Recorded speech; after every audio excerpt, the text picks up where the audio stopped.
7.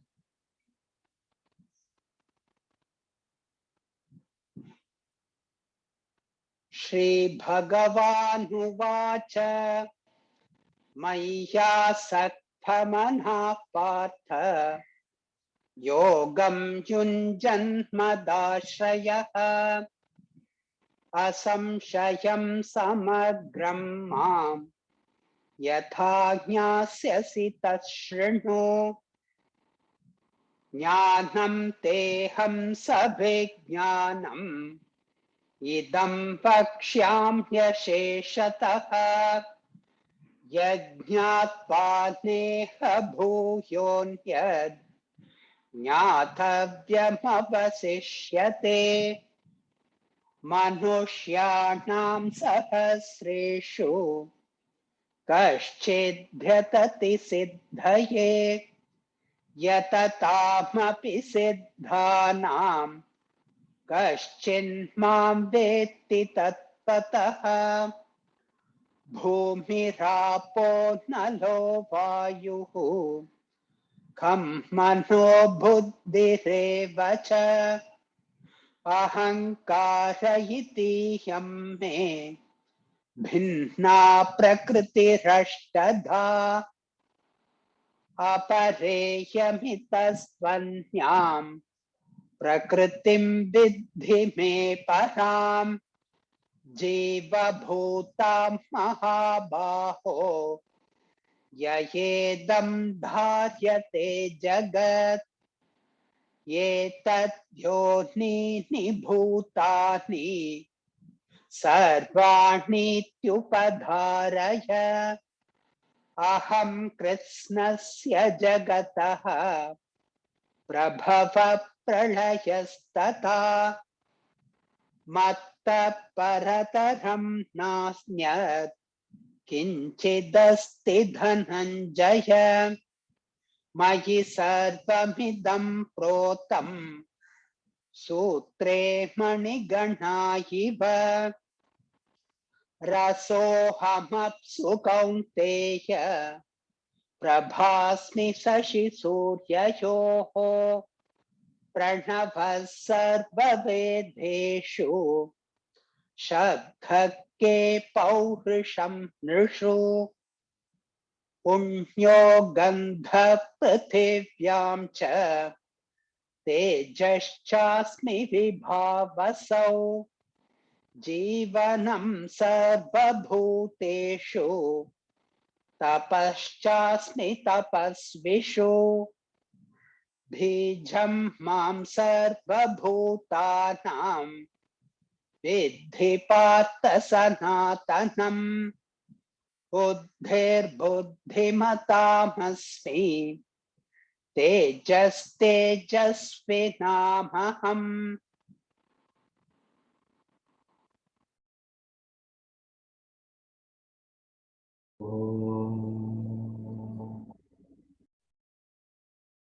ॐ सहना भवतु सहनौ भुनक्तु सह वीर्यङ्करवावहै तेजस्विनावधीतमस्तु मा विद्विषावहै ॐ शान्ति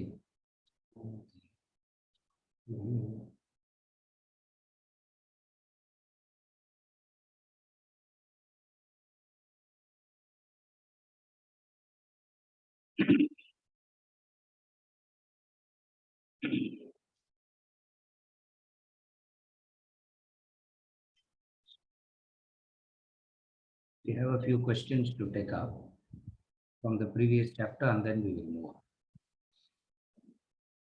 Reference chapter 6 verse 46. Then first question.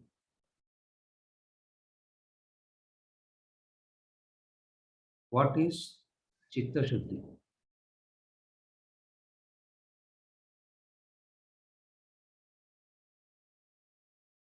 In the context of Karma Yoga, what is Chitta Shuddhi?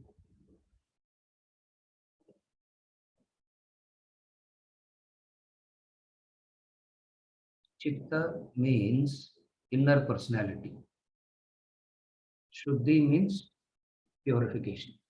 So purification of inner personality.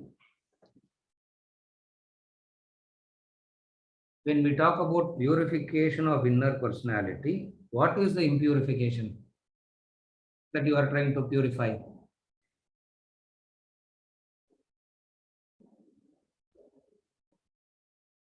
In Sanskrit, it's called as mala, dirt. Chitta Shuddhi is nothing but removing the mala, removing the dirt. And what is the dirt?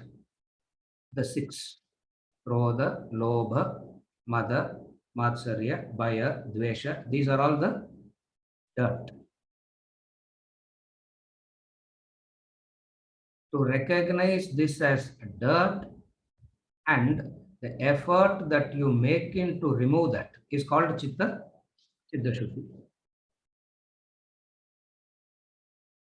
Before Chitta Shuddhi, the recognition of these as dirt, mala, is very important. If you don't recognize this as mala, dirt, why will you even want to clean? Therefore, the first question is how these are called dirt. Why this is called mala, dirt? What is this? The six. I'm sure at least we are all familiar with that six. Krodha, Lobha, Mada, Matsarya, Bhaya, Dvesha. We are familiar with the six. Why is it called dirt? Why they are called dirty? Why is it called dirt?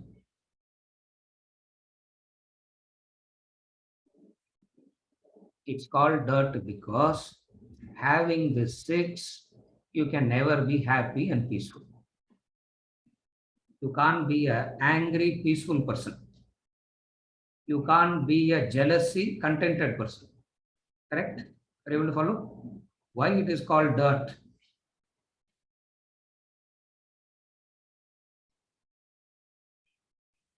Is it possible to be full of jealousy and contentment? Full of hatred and peaceful? Is it possible? Why it is called dirt?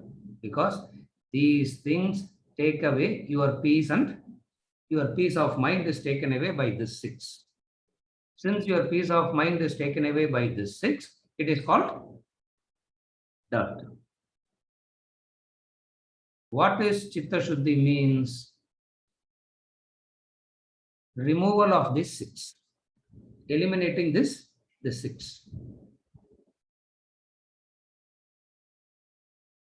What is the practice to eliminate the six? One thing is to understand intellectually that you got to eliminate the six.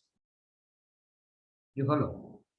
You will hear it, but you will want other to eliminate. You will not want to eliminate it from yourself. You will hear it and you will want to give a lecture to another person and you will want that person to eliminate the six, but you will not want to eliminate it.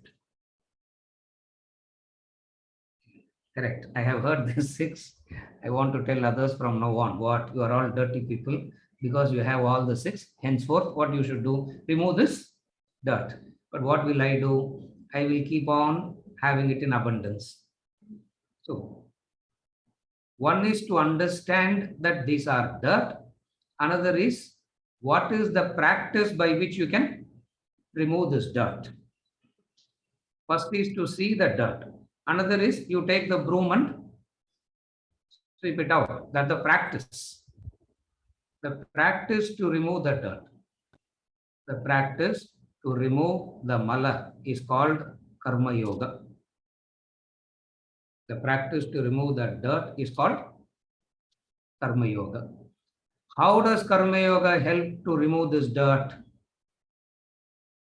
Now we can't start again from chapter 3 onwards. I'll give you the gist. How does it help? Because we have concluded 6 chapters on karma yoga. How does karma yoga removes to help? How does karma yoga help in removal of this dirt? Because of the wrong attitude that you have in life, these 6 are there. What is Karma Yoga? Replacing the action with right attitude. These six are there in the human personality because of what? Because of the wrong attitude towards action, life itself.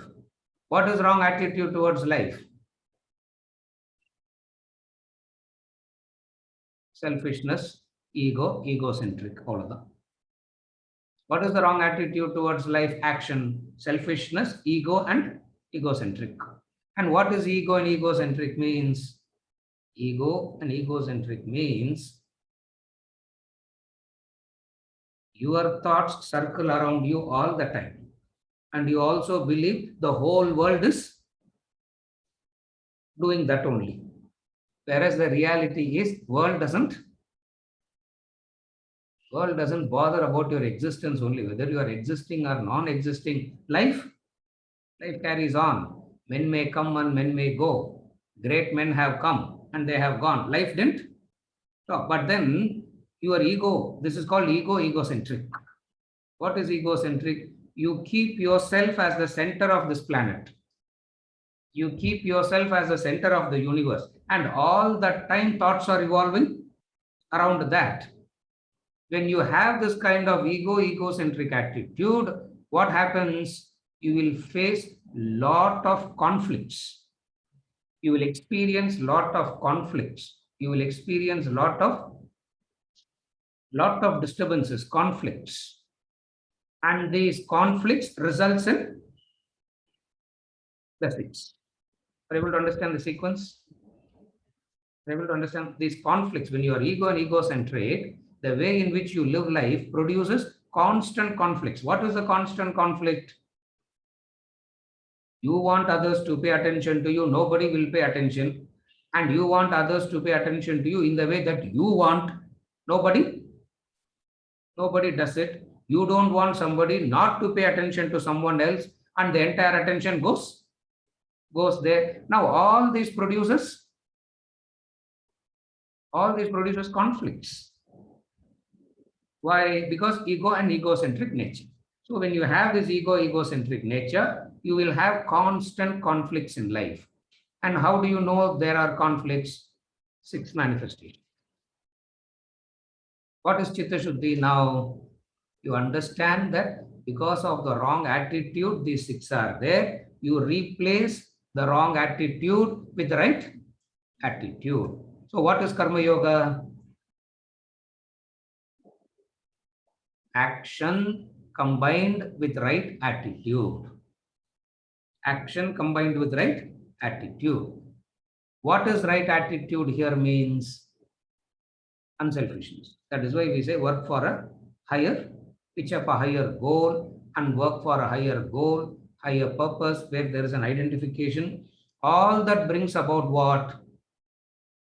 All that brings about a reduction of conflict.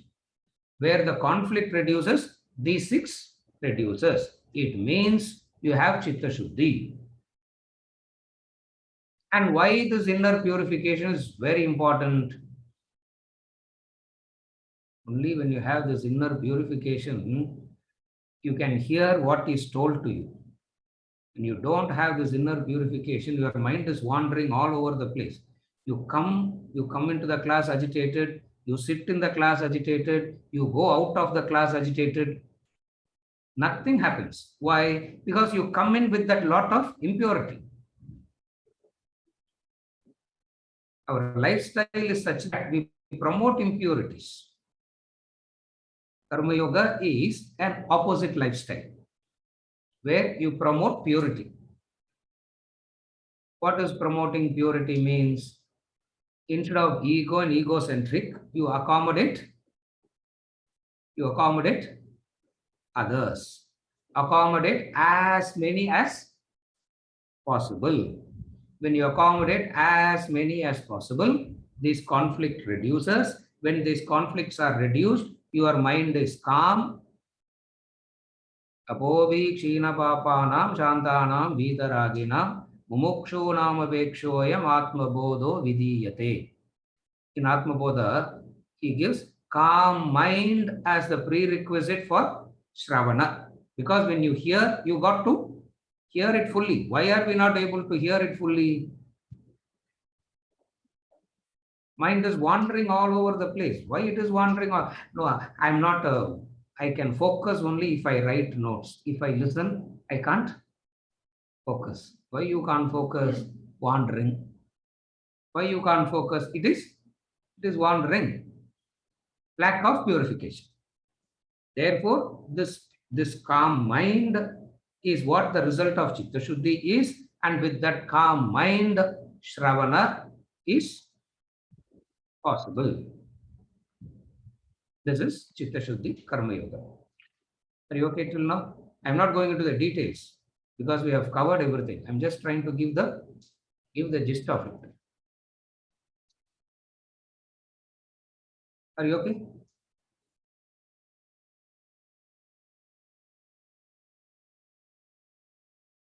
This is answering the first question. The second clarification, the second question is refinement of emotions in Bhakti Yoga and Chitta Shuddhi in Karma Yoga. Are they the same? Because all this I said in the course of explaining verse 46, I said all this. Refinement of emotions in Bhakti Yoga and Chitta Shuddhi in Karma Yoga. Are they the same? They are not the same. They are different. What is Bhakti Yoga? Bhakti Yoga is remembrance of the divine. What is Bhakti Yoga? Able to follow? What is the definition of Bhakti? Remembrance of the divine. When you remember the divine, what happens? By default, your emotions become pure. Identification happens. And what is Bhakti Yoga and all that? Krishna spent 5 chapters on Karma Yoga. From chapter 7 to chapter 12 is going to talk about Bhakti Yoga. The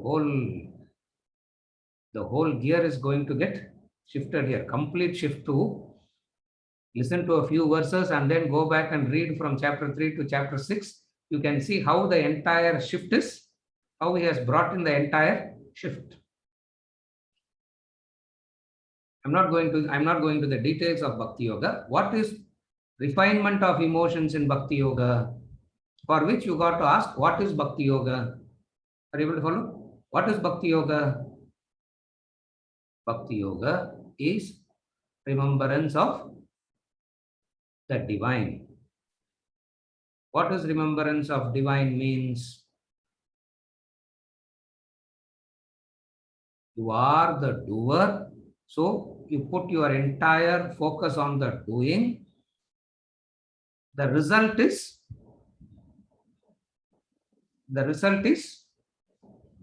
his blessings. That is Bhakti Yoga. Are you able to follow?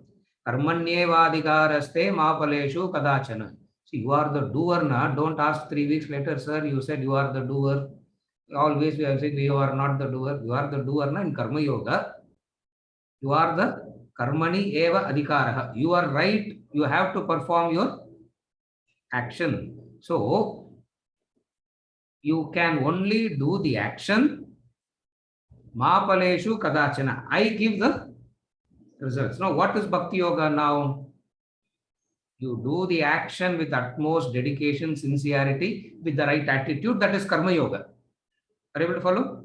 While you are doing the action, you do the action with the right attitude, sincerity, dedication, etc. All this is Karma Yoga. What is Bhakti Yoga? Bhakti Yoga is when you, whatsoever the result of your action is, you accept it as prasad, prasada buddhi. So what is Bhakti Yoga? Are you able to follow? Prasada buddhi. Now, how does this prasada buddhi brings about refinement of emotions?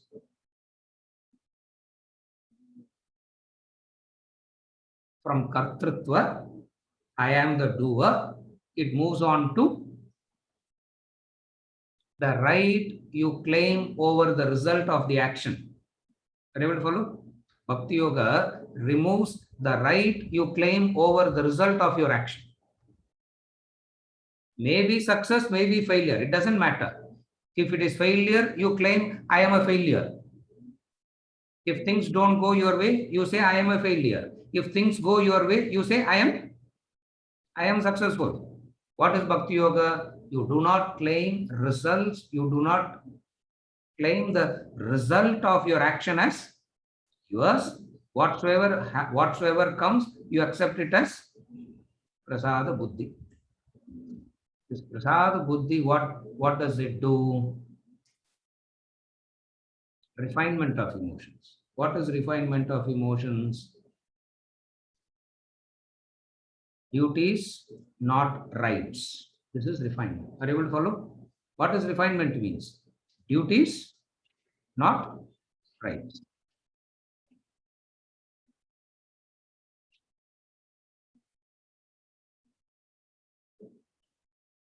This is the distinction. Refinement. Opposite of refinement is you claim things as your rights.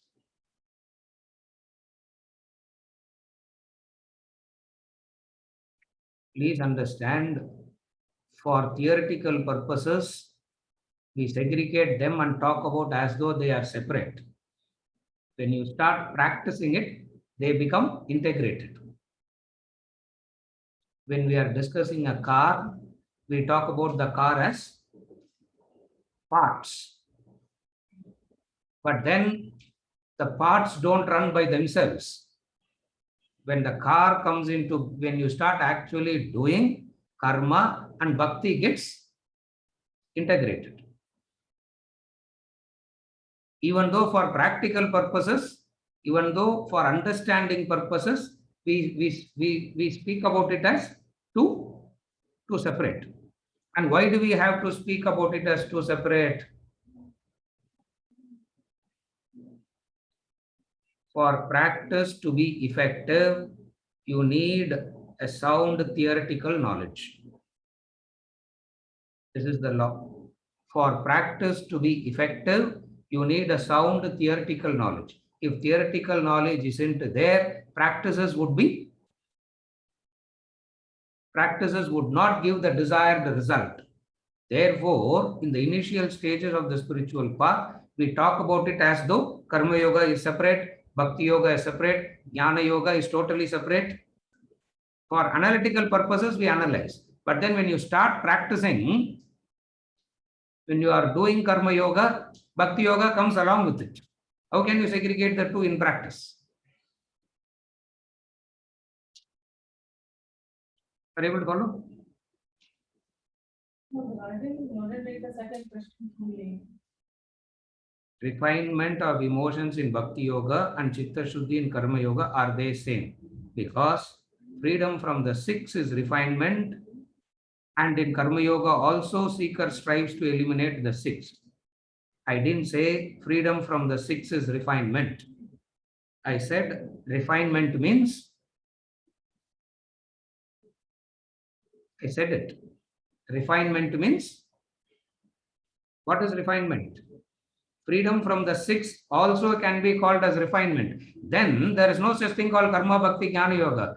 Do a chivda, do a mixture. Ask us, you said that is the meaning of Do a mixture. What it means is this. What it means is freedom from the six is Karma Yoga. Ultimately, all belongs, or ultimately everything ends up in one. Ultimately, everything ends up in one. What is ultimate end? Are you able to follow? Ultimately, everything ends up in one. What is ultimate end where everything ends up in one? Your ego, egocentric desire goes, all the impurities goes. You understand that you are the self. When we talk about the Aikyam, all this mixture happens. Here, when you are talking about Bhakti Yoga as separate from refinement of emotions in Bhakti Yoga and Chitta Shuddhi is different in Karma Yoga, we are trying to bring about distinct differences wherein you can practice something dedicatedly, focusedly. But both are focusing on removing impurities, yeah. All spiritual practices are removal of impurities. Karma, bhakti, jnanam. What is impurity? What is impurity? You use the word impurity. No. What is impurity? Here you said it is the 6. Is this the impurity? What is impurity? What is impurity? And then ignorance. Impurity is only ignorance. Full stop. Do you understand ignorance as an impurity? You don't. Nobody can understand impurity as an ignorance. You can only understand it through the manifestations. Therefore, we talk about from the manifestations. We means not me, Krishna. Krishna is talking about it from the manifestations, helping us go to the ultimate state. Ultimately, what is refinement? Ultimately, purity happens. What is ultimate purity? Removal of the 6. What is ultimate purity? What is ultimate purity? Jiva Brahma Aikyam. Aham Brahmasmi. Are you able to follow? That is the ultimate purity. Ultimately, what is it? Aham Brahmasmi. Are you able to follow? So, that doesn't make any. Repeating it again and again and again will not be of any help to you. Therefore, what he is doing? He is breaking it up. And when he is breaking it up, so beautifully he broke it up. He broke Karma Yoga into 6 chapters. And so beautifully he is breaking Bhakti Yoga from chapter 7 to chapter 12. And from chapter 13 to chapter 18, he is breaking up Jnana Yoga. Ultimately, all are mixed and the result is one. Are you able to follow? Ultimately, all get mixed and the result is one. What is ultimate? Okay. Now, we are not talking about that here. We are talking about the practice. What is the practice? Karma Yoga, Bhakti Yoga, Jnana Yoga, we are not touching at all till it.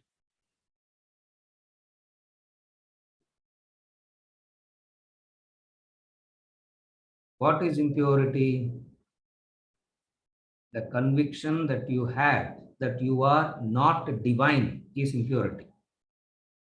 The belief that you have that you are this ego is impurity. The belief that you have that you are separate from divine and you got to get back to divine is the impurity.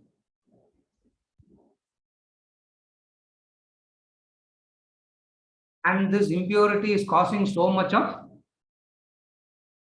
agony and pain. The question is how to remove the agony and pain? Karma Yoga, Bhakti Yoga. What is Karma Yoga? Action with right attitude. And what is Bhakti Yoga? What is Bhakti Yoga?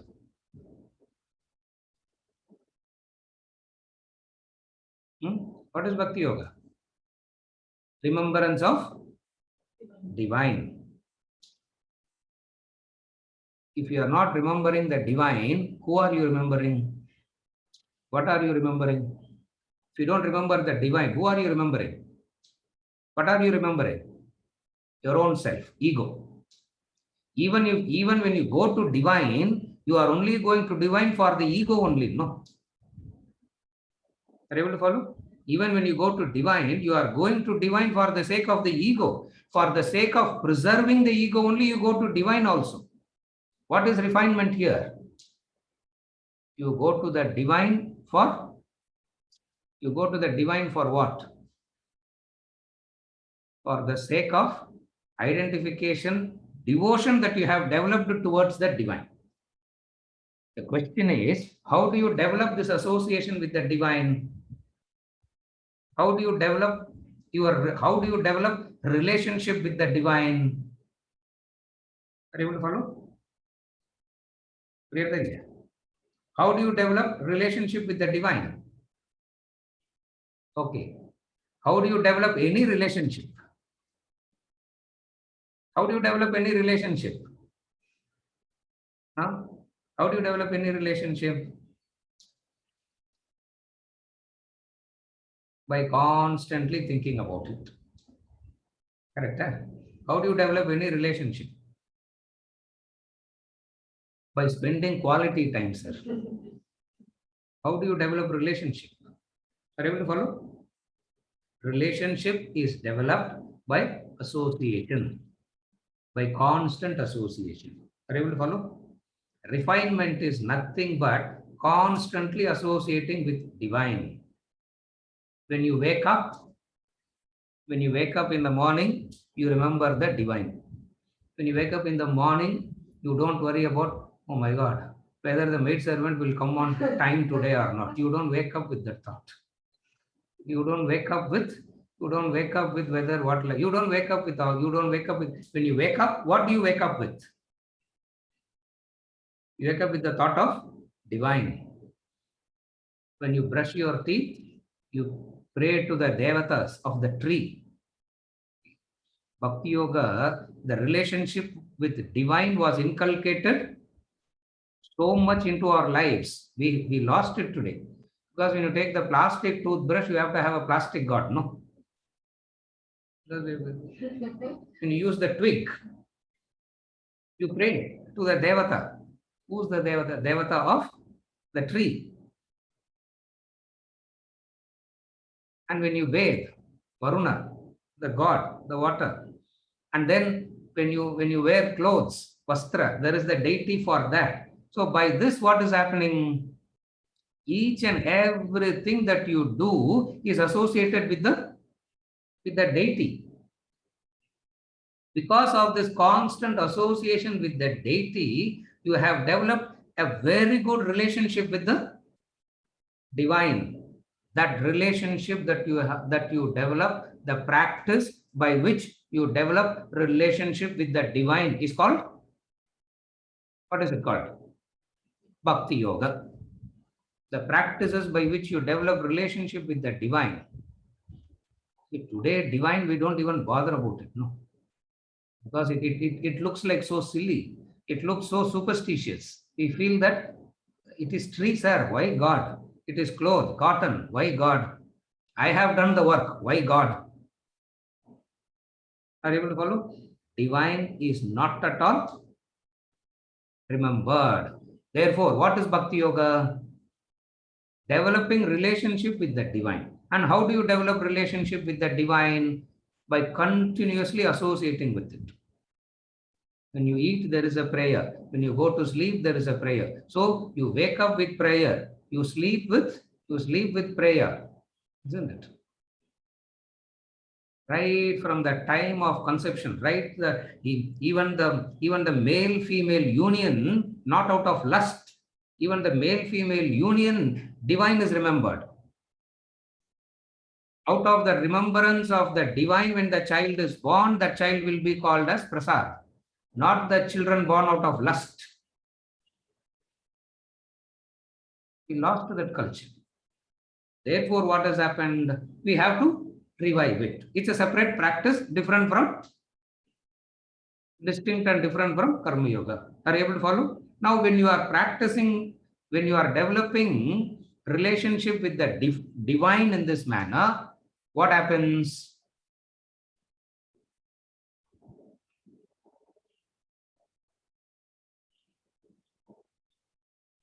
From attachment to, when you practice Bhakti Yoga like this, what happens? Refinement happens. What is the refinement? From attachment to love. From love to bhakti. Are you able to follow? This is how Bhakti Yoga, refinement of emotions in Bhakti Yoga. Ultimately, everything gets mixed up at the end. But don't try to mix up everything now. Try to understand them. Try to understand them as separate. Don't mix it up. In the summary, we have to mix it up. When we are doing the summary, 46, 47, he is summarizing the entire Karma Yoga chapter. Now, when we are doing the summary, we mix it up. But you don't mix it up. You understand them separately. In the context of it, it was said as what? The summary. In summary, everything gets mixed up. Are you able to follow? This is answering the second question. I'm not getting into Bhakti Yoga a lot because don't worry. I don't know how many years it will take for us to finish chapter 7 to chapter chapter 12, and we are going to talk about Bhakti Yoga only. And I tell you, the interest and the motivation the first 6 chapters gives, the middle 6, you will find it a bit difficult because it will be about God, Brahman, Brahman, Brahman. See, how long can you keep hearing Achintyam, Avyaktam, Anantam? How long can you keep hearing it? You feel like saying, I have understood, sir, go. Yeah. Even in the thesis on God, when we are doing the qualities, indicative definitions, by the time we get to the 4th definition, the inspiration levels is not increasing. We feel like switch off the camera and go back and do our work and come back. By the time he will finish all the definitions. Are you able to follow? So, Bhakti Yoga, we are going to see Bhakti in detail now. Are you able to follow?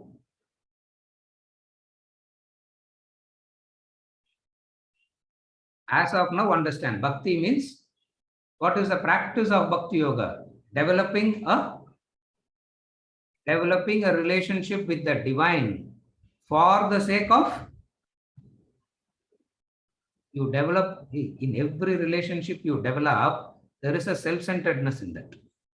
There is a selfish interest in that. Otherwise, you will never develop a relationship. Somebody pampers you, somebody caters to you, you develop a relationship. Are you able to follow? Now, here, you don't develop a relationship with God for getting pampered. For gods are not going to pamper you. Gods will make you walk on the razor's edge. So, relationship you develop with the divine for the sake of divine. That is why in Bhakti we say, you don't ask God for anything. Remembrance of the divine means remembrance of the blessings. Remembrance of the divine means remembrance of the blessings. And when you remember the blessings, what will automatically happen? What will automatically happen? When you remember the blessings, what will happen? You will say, thank you. And that thankfulness is gratitude. The thankfulness is gratitude. Therefore, in one word, bhakti equals gratitude, refinement of emotion. Able to follow? All positive emotions arises from gratitude. All negative emotions arises from ingratitude. That's all. You can make it like that. Anything positive in life, all positive emotions in life comes out of gratitude. So what is refinement of emotion? Gratitude. And how to develop gratitude? Awareness of your blessings. And awareness of your blessings come only when you connect it to the divine. You develop a relationship with the divine. That is Bhakti Yoga. Spending quality time. Clear? What does quality time means? Time you spend is okay. What is quality time? And everybody wants quality time, no? What does quality time means? Anybody?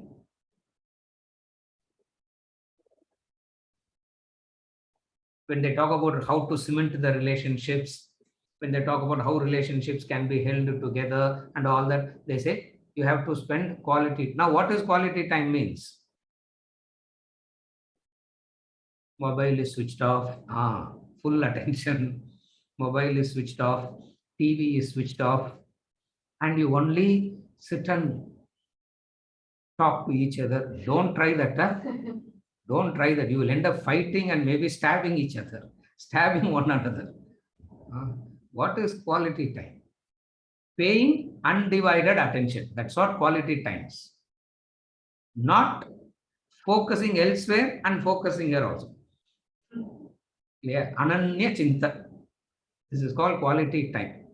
What is quality? Ananya Chinta. Anya Chinta, Ananya Chinta. No other thinking. That's what. How do you cement any relationship? Ananya Chinta. And everybody wants to have this Ananya Chinta, no?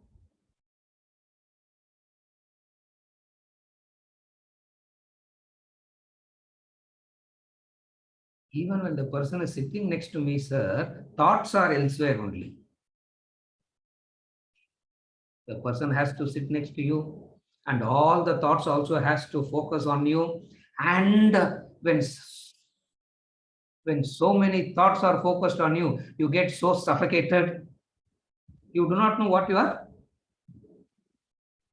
asking for. Are you able to follow? When somebody does it with you, quality time, hold your hands, switch off the television, switch off everything, only four walls, keep looking at each other. What will you talk? I don't know what they will talk. Huh?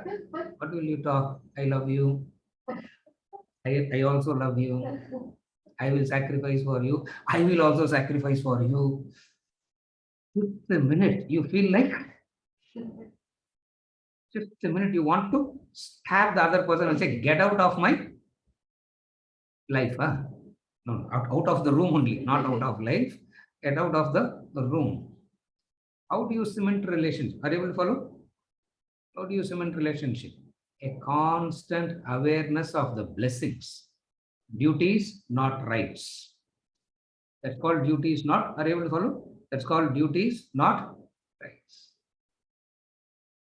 I have received from this person. Now, what is my duty towards that person? Refinement of emotion. Are you able to follow? All this is called Bhakti Yoga. And all this we are going to discuss in detail now.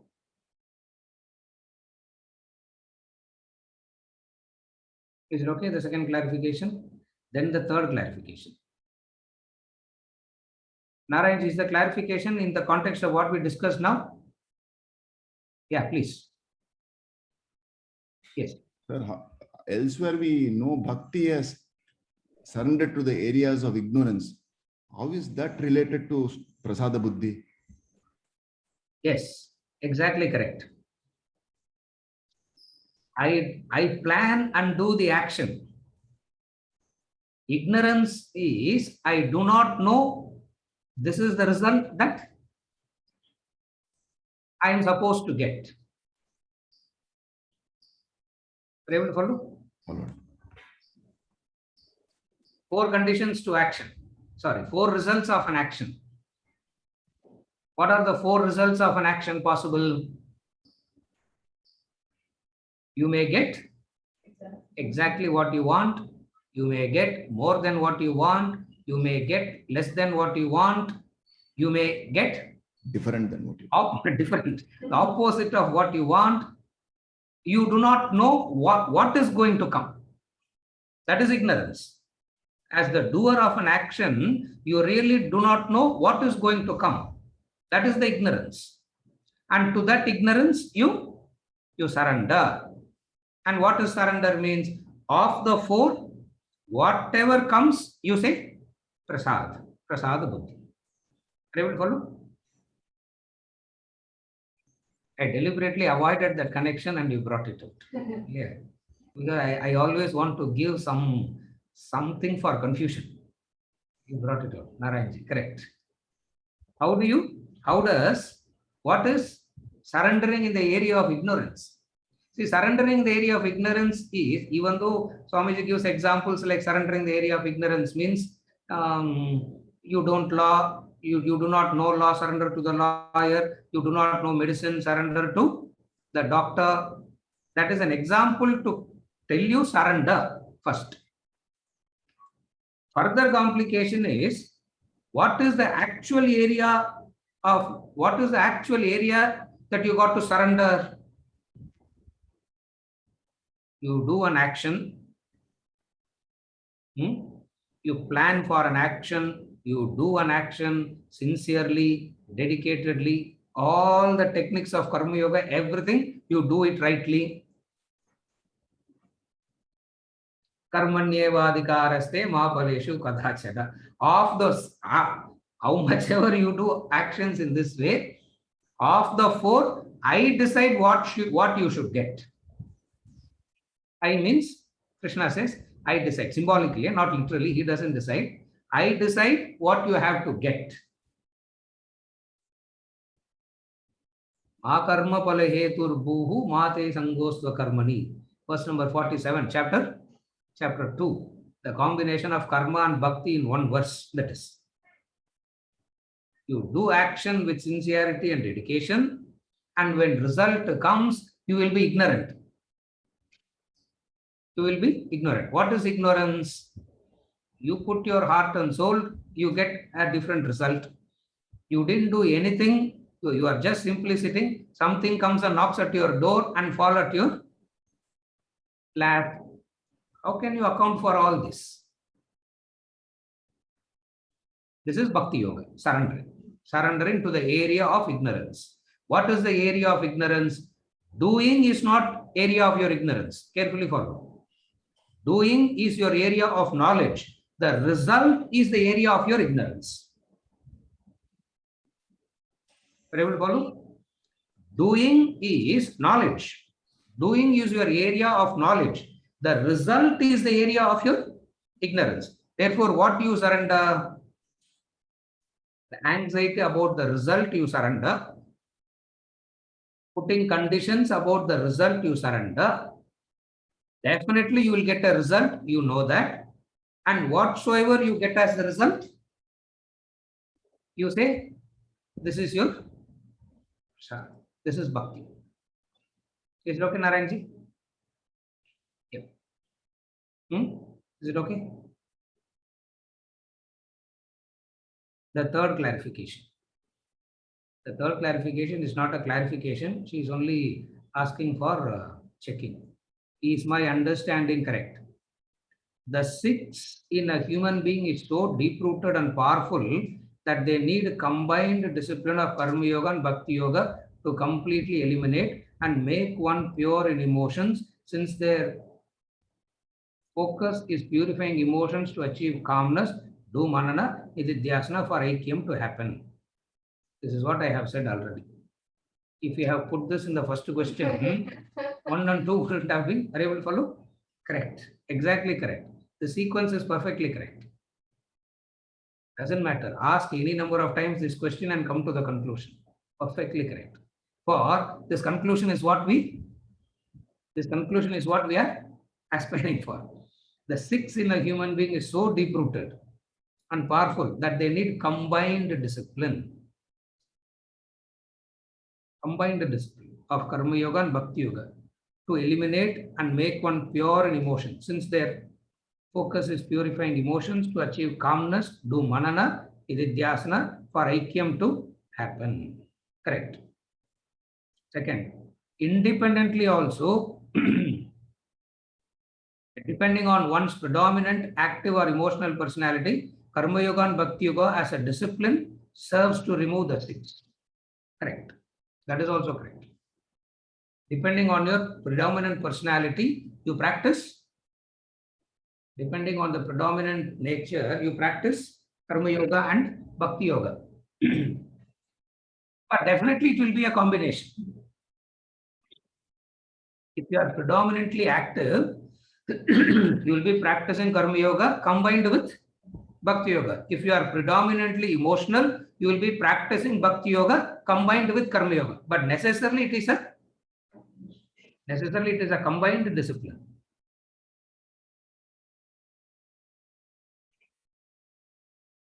Lokesmin dvivida nishta pura prokta mayanaga jnana yogena sankyanam karma yogena yoginam. Chapter 3, verse 3. Lokesmin dvivida nishta. Asmin loke. In this loka, there are two types of people, introverts and extroverts.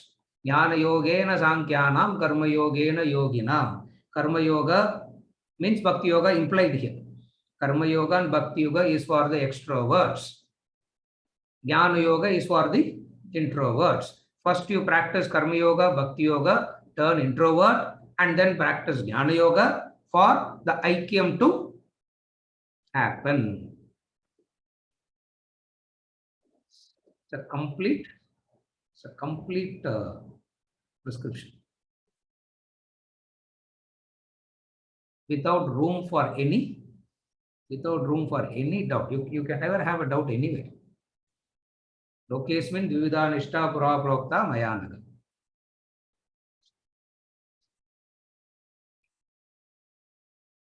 Two types of people, introverts and extroverts. Extrovert means cannot concentrate. Introvert means who can concentrate. Introvert means who can concentrate. Extroverts means who cannot concentrate. So when you cannot concentrate, you are called as an extrovert. When you can concentrate, you are called as an introvert. For a person who cannot concentrate, karma bhakti yoga. For a person who can concentrate, jnana yoga. Jnana yogena sankhyanam karma yogena yoginam. Pura prokta. Pura prokta means this has been laid down so systematically. Pura means Vedas, Upanishads.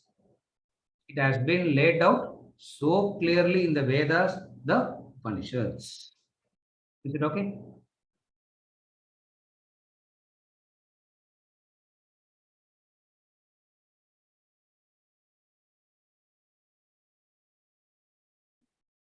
Chapter 7. Before we move into chapter 7,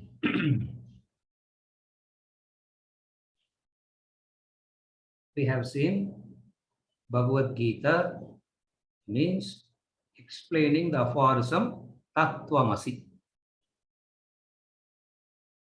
We have seen that Bhagavad Gita is nothing but 700 verses to explain 3 words. The 3 words is Tat Tvam Asi. You are that. To explain these 3 simple words, 700 verses is used in the Bhagavad Gita.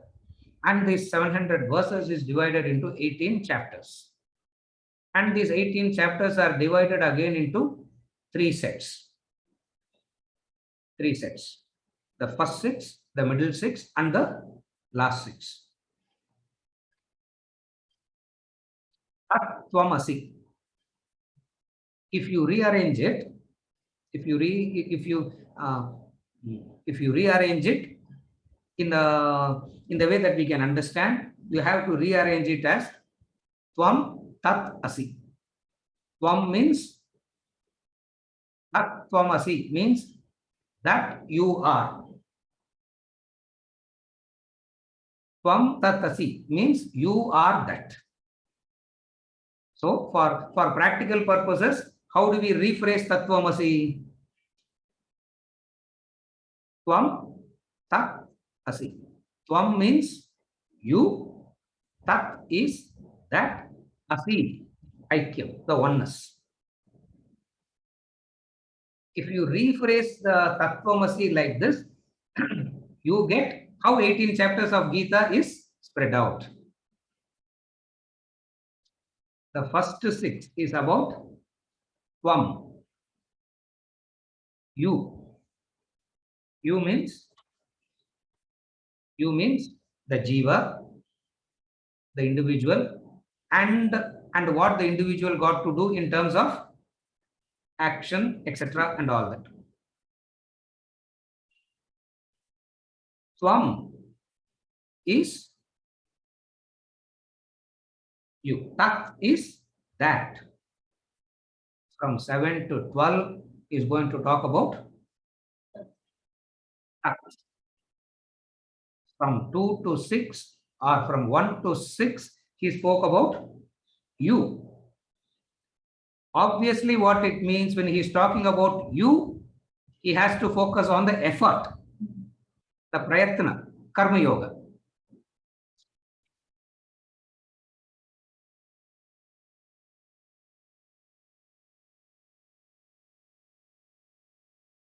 I'm just giving little bit fill in the blank, sir. Little bit. I'm deliberately giving something for you to fill it up. Assuming that you all sit and do manana every day. Under that assumption, some gaps are. No, sir. When we close the class, we close it. Then we revisit it only the next Sunday. No, it's still okay. Don't worry. He will continue. So some gaps are left. What is it? When we talk about Tvam, you, what are the three things in you that we have to talk about? What are you made up of? The effort, the self-effort, prayatna. So, effort. Uddared atmanatmanam atmanam avadhare. And he spoke about effort, self-effort, self-effort. Everything is possible only by your effort. So the entire emphasis on up to chapter 6 is on effort. Effort meaning prayatna, karma yoga. From now on, what is he doing? Tat, the middle 6, chapter 7 to chapter 12.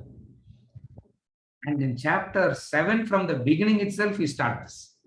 The first 2-3 verses itself, he gives an indication and he concludes it in chapter 12. That's how we defined it. It means you have to spend 15-20 years with the Gita full time to understand all this. Full time, if you spend Gita, you can understand all this. And we don't expect anybody to spend full time like that. You should spend. We are not saying don't spend. We are not saying you are not qualified to spend. We are not saying that. If you spend it, you will be able to understand the sequence.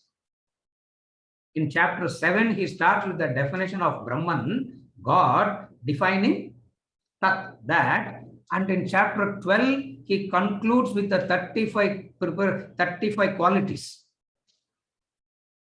Such a beautiful connection from chapter 7 to chapter 12. That's why you find in chapter 10, Vibhuti Yoga, chapter 11, Vishwarupa Darshana Yoga, all that comes in the description of the divine. And when we talk about the divine, we talk about the divine in 2 ways, Saguna and Nirguna. Saguna means with qualities, Nirguna means without qualities. So, first he will talk about Nirguna Brahman. Chapter 7, chapter 8, I think chapter 8 is called Akshara Brahma Yoga. I think so. Chapter 8. And chapter 9, correct, Akshara Brahma Yoga. So chapter 7, chapter 8 and all, he is going to talk about Nirguna. And Arjuna is finding it difficult to follow. And then Arjuna asks a question. Krishna, all these gunas and all this is, I'm finding it difficult to follow. What I am seeing is this world. Tell me where all you are in this world. Tell me that. Don't give me this Nirguna, I'm finding it difficult. Tell me where all you are in this world. And then beautiful chapter, chapter 10, Vibhuti Yoga. He takes up everything. He takes up each and everything in this and he keeps on saying, I am that, I am that, I am that. Vrishninanam Krishnosmi, he says. Pandavanam Dhananjaya. Amongst the Vrishnis, I am Krishna. Amongst the Pandavas, I am Dhananjaya. So how can he say I am Arjuna to Arjuna? He says that in chapter 10, Vibhuti. So first he talks about Nirguna. When Arjuna finds it difficult to follow, he shifts the gear to Saguna. And then in chapter 12, Arjuna asks this question: should I worship you with guna or without guna? Because he says both. Should I worship you with Karma Yoga? You are confusing Krishna. In Bhakti Yoga also you are. Just as you confused me in Karma Yoga, now you are confusing me in Bhakti Yoga also.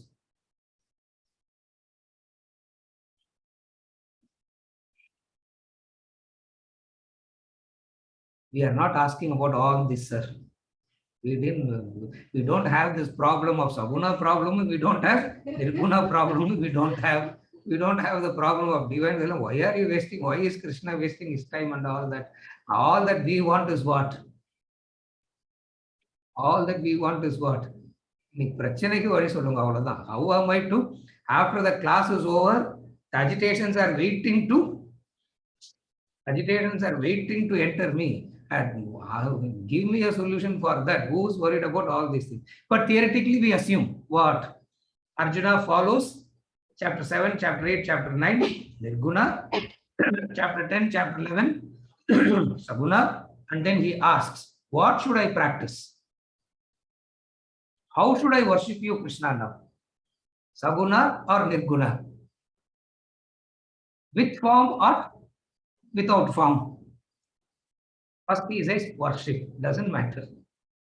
With form or without form, don't worry. First, you worship.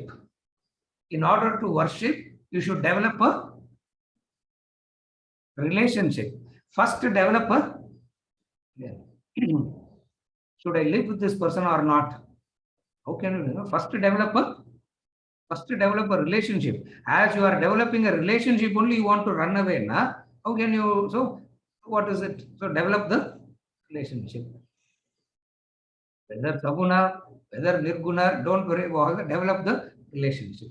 And then we come to this question. So Arjuna in chapter 12 asks this question. What is the question? Should I worship you with form or without form? Whether he talks about karma, or whether he talks about bhakti, or whether he talks about jnanam, Krishna doesn't change his style of teaching. The style of teaching doesn't change. He doesn't say Nirguna or Saguna. He says, these are the benefits of Saguna, these are the benefits of Nirguna.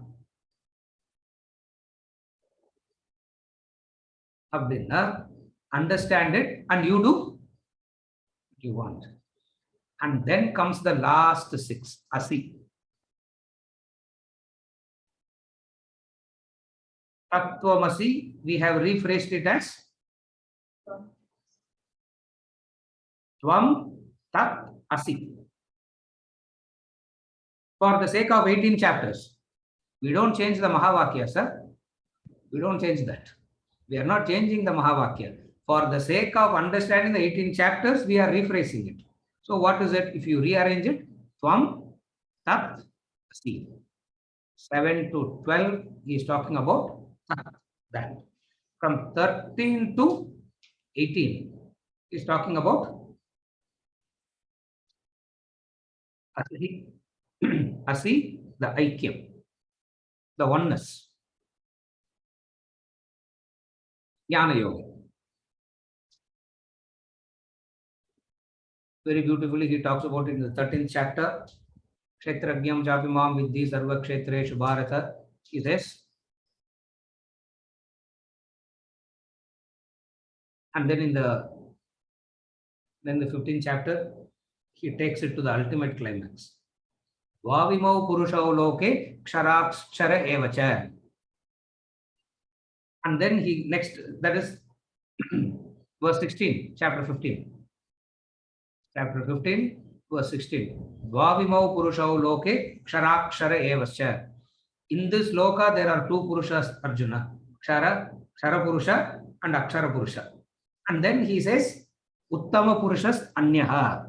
There is the Anya Purusha. And then there is the third one. And that third one is called Uttama Purusha. Jnana Yoga. And then in the 18th chapter, he gives about the practical sadhanas. What is the practical sadhanas? The personality chart, the sattva, raja, tamo gunas, and how do you, how everything can be distinguished in 17 into this gunas and all that. And then at the end of the 18th chapter, Arjuna says, Nashto mohat smritir labdha tat prasadat mayachyuta. This delusion of mine is gone because of your prasad, Krishna. This delusion is gone. And this delusion gone is your prasad. From this word prasad, we develop the concept of prasada buddhi. Because Arjuna says that. At the end of the 18th chapter, he says, Ashto mohat smritir labdha. My moha, my delusion has lost. And this is not because of my, it's not because of my effort, Krishna. It's not my, he's not saying, I understood all that you have said, I practiced all that you have said, and therefore my delusion is gone. He's not saying that. This delusion of mine is gone, and it is your prasad. Now I will do what I am supposed to. Now I will do what I am supposed to do. What is it that I am supposed to do? What is it that is supposed to do? The battlefield. Right. Meaning, every one of you go back and do your respective obligations. That's what it means. Oh, Abhinav, you all should go to the battlefield and start fighting. Huh? What it means is, all of us will go back into our respective fields of obligations and fulfill our obligations. This is the sequence of the 18th chapter of the 18 chapters itself. The focus in the first 6 is Karma Yoga. The focus in the 7 to 12 will be Bhakti Yoga. Just as the focus was Karma Yoga from 1 to 6, from 7 to 12, the focus will be on Bhakti Yoga. You will find him giving disciplines for Bhakti. So from now on, we will be talking about that a lot. So, and the third thing that he is going to talk about is one of the subtler, very subtle, but totally misunderstood. Even an illiterate person believes that they understand this today. What is known as Ishvara Kripa, the divine grace. So he's going to talk about the Ishvara Swarupam. He's going to talk about Ishvara Bhakti, and then he's going to talk about Ishvara Kripa. Prayat. Previously he spoke about effort. Now he's going to talk about Prayatna means effort. Kripa means blessings, grace. That is why in Sanskrit we call it as Purusha Prayatnaha and Ishvara Kripa.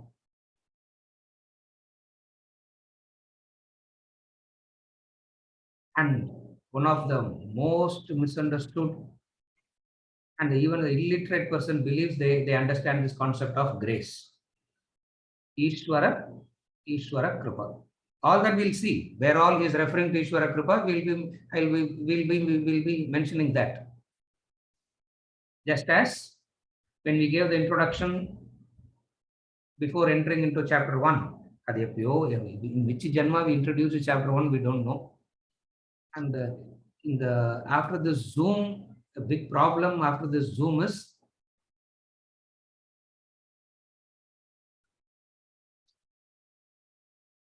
most didn't hear that introduction.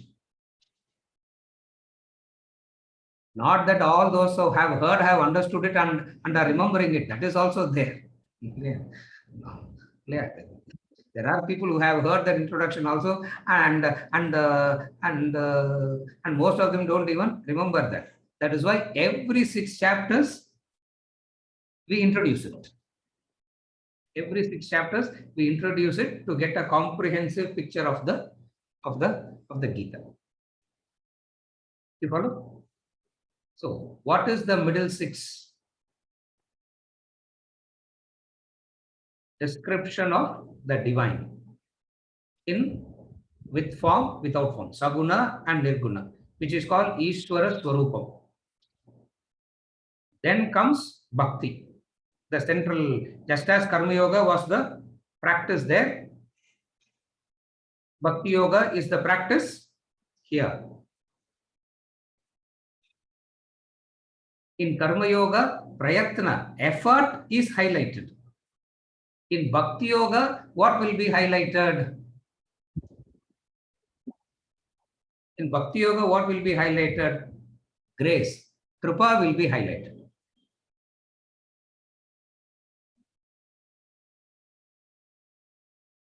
Utter confusion now only, isn't it? Is it effort or grace? Grace with effort or effort with grace? That almost look like blabbering. Either it is grace or effort. Effort with grace, grace with effort. How does it actually happen?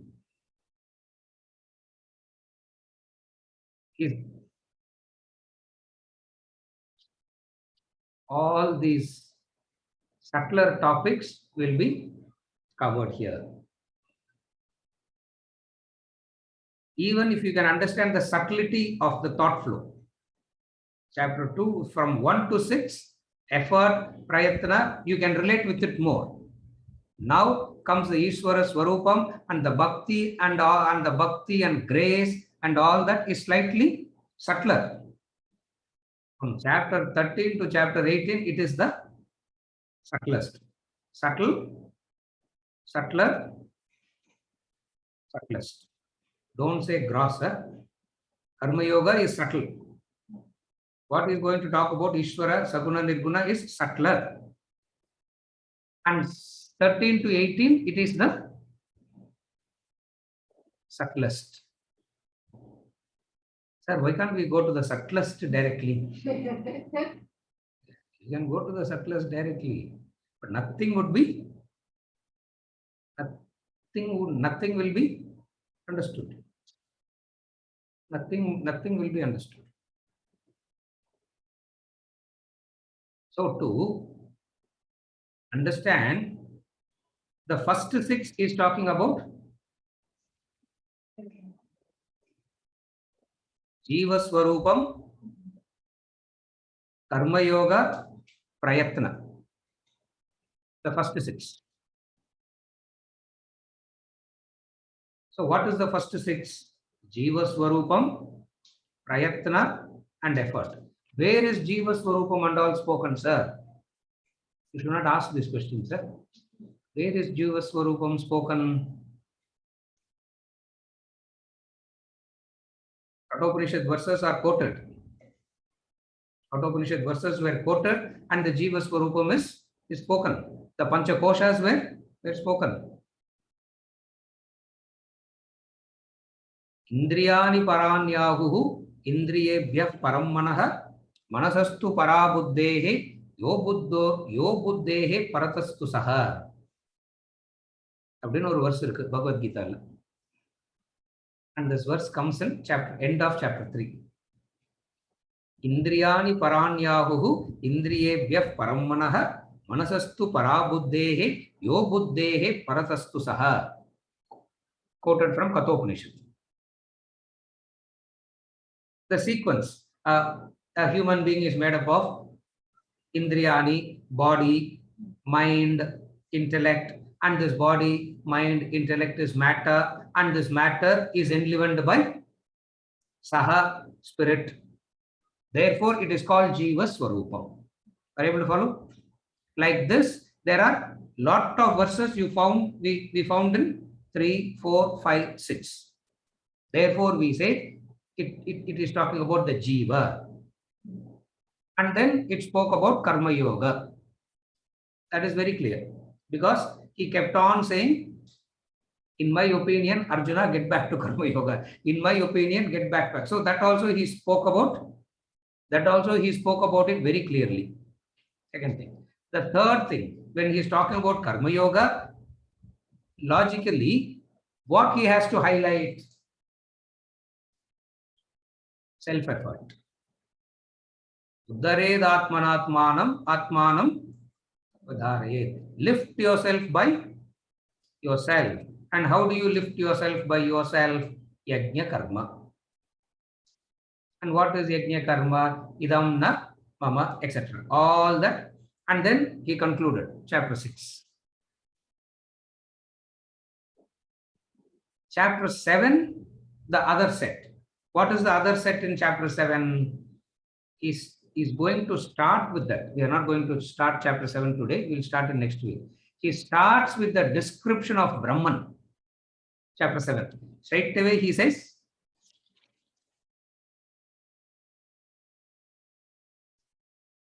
the two aspects of Brahman he starts with. So Ishvara means God, divine. So from Jiva Swarupam, the focus shifts to matter plus spirit equals human being. The matter component is spoken, analyzed. Practices for matter component is given. Now the spirit is going to be discussed. That is called Ishvara Swarupam. Obviously, what follows as a discipline, Bhakti Yoga will follow. And in Bhakti Yoga, the essential aspect of Bhakti Yoga is the grace. Ishvara Kripa. It's called Ishvara Kripa, also called as Anugraha. Anugraha means grace, blessings. That's why I said in the last week when we concluded, from chapter 7 to chapter 12, you will see a shift. And it is a very subtle shift, and the concepts are going to get subtler. If 3, 4, 5, 6 are easier, not saying it was easy, it wasn't easy at all. Even now, if I go back and start chapter 2, it will look so fresh. It will look so fresh. Even now, if I start chapter 3, it will look so fresh. It wasn't easy at all. And here it is getting subtler. And you will find chapters not so big in these sections. Smaller chapters. 30 verses, 28 verses, 30 verses. Chapter 10 and 11 are slightly bigger.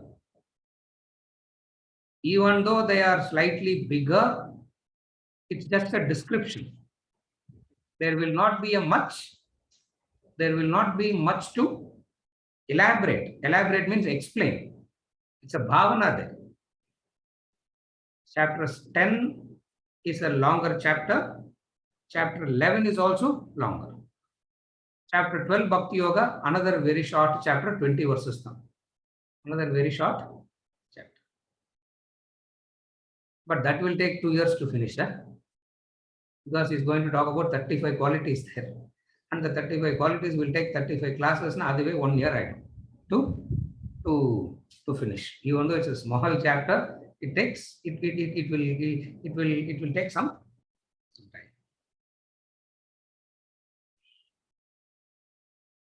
10 and 11, not much to explain, because in 10 is going to say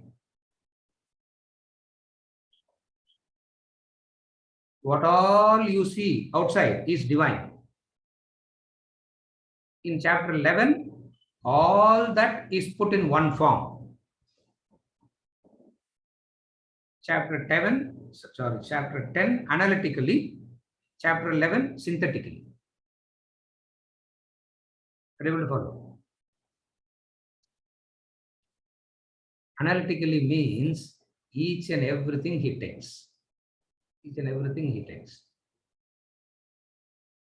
In chapter 11, he synthesizes and say, because Arjuna asks Krishna this question in chapter 11. Show me everything in one, no? Show everything in one. And then Krishna shows him the Vishwarupa Darshana. And the original Vishwarupa, Arjuna can't take. Arjuna couldn't take the original Vishwarupa. And then he says, no, no, no, I didn't ask for this form. Show me your milder Vishwarupa.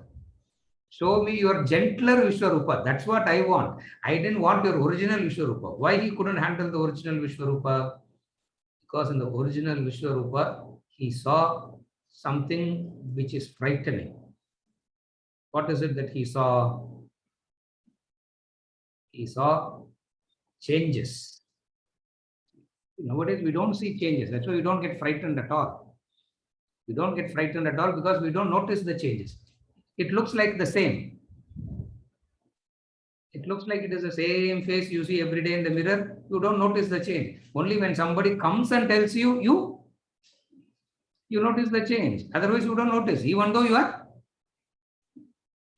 noticing the change. Now, for a few seconds, Arjuna sees it.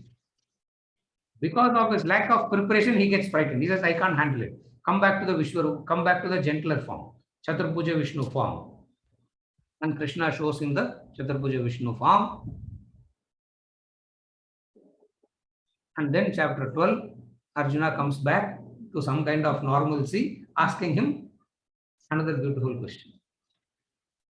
You spoke about God with form and without form. You spoke about God Saguna and Nirguna.